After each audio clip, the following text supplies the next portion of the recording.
Influential, prominent, and profound 20th century French existentialist philosopher, playwright, and novelist Jean-Paul Sartre said, "If you are lonely when you are alone, you are in bad company," meaning, when we choose to be by ourselves,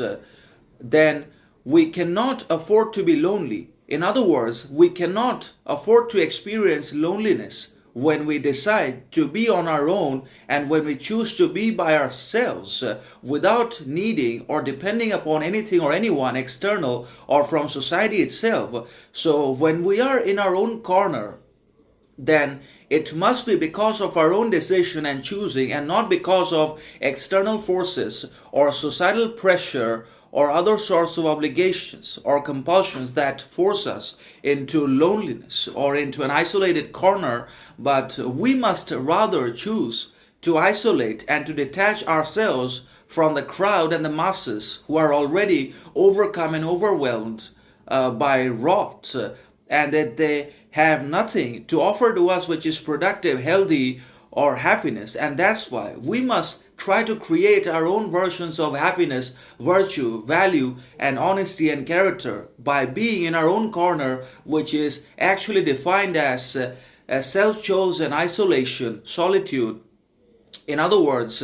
when we are alone, we cannot afford to be lonely. And if we are feeling loneliness deep down within ourselves when we are alone, then we're in bad company, and that is going to harm us a lot mentally, emotionally, and psychologically.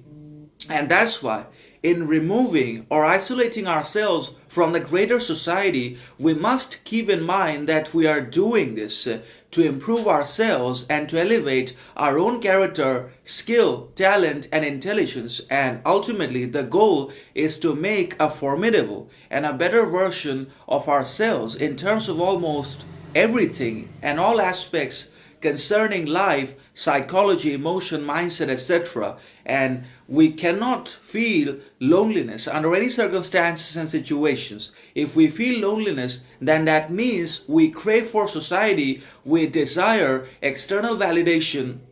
and we are still obsessed with being in the midst of people, a hollow crowd which actually offers nothing to no one. So we had to completely do away with or remove our desire and our constant need for external validation, societal recognition, public acceptance or approval, because all these things destroy our own character and take away our sense of wholeness and propriety that completes